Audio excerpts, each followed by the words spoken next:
এক বাবা এসে বললেন, উমরে ফারুক আমার ছেলে কথা শোনে না, বেয়াদব। উমরে ফারুক ছেলেরে ডাকলেন, বাবা তুমি তোমার আব্বাজানের কথা শোনো না, এটা তো কবিরা গুনাহ। ছেলে বলে, উমরে ফারুক সব দায় দায়িত্ব আল্লাহ ছেলে মেয়েদেরকে দিয়েছে, বাবা মাকে কোনো দায়িত্ব দেয় নাই। উমরে ফারুক বললেন, অবশ্যই দায়িত্ব দিয়েছে।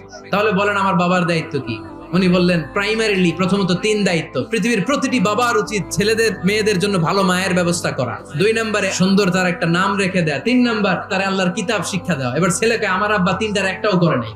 এবার ওমরে ফারুক রেগে গেলেন, বাবার কাঁধে ধরলেন। ছেলে বলে, আমিরুল মুমিনিন, আমার মা নর্তকী, আমার মা মাজুসি, আমার মায়ের মধ্যে কোনো আদব কাদব নাই, সুন্দরী দেখে আমার মা রে বাবা বিয়ে করছে, আমার মায়ের কাছ থেকে জীবনে কিছু শিখি নাই। 2 নাম্বার সাম্মানি খানফাসা, আমার বাবা আমার নাম রেখেছে চামচিকা।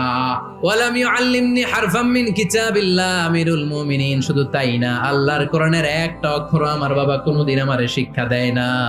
ওমর ফারুক রেগে গেলেন, এবার বাপের কান্দে দইরা মারতে শুরু করলেন। তুই ফুলার নামে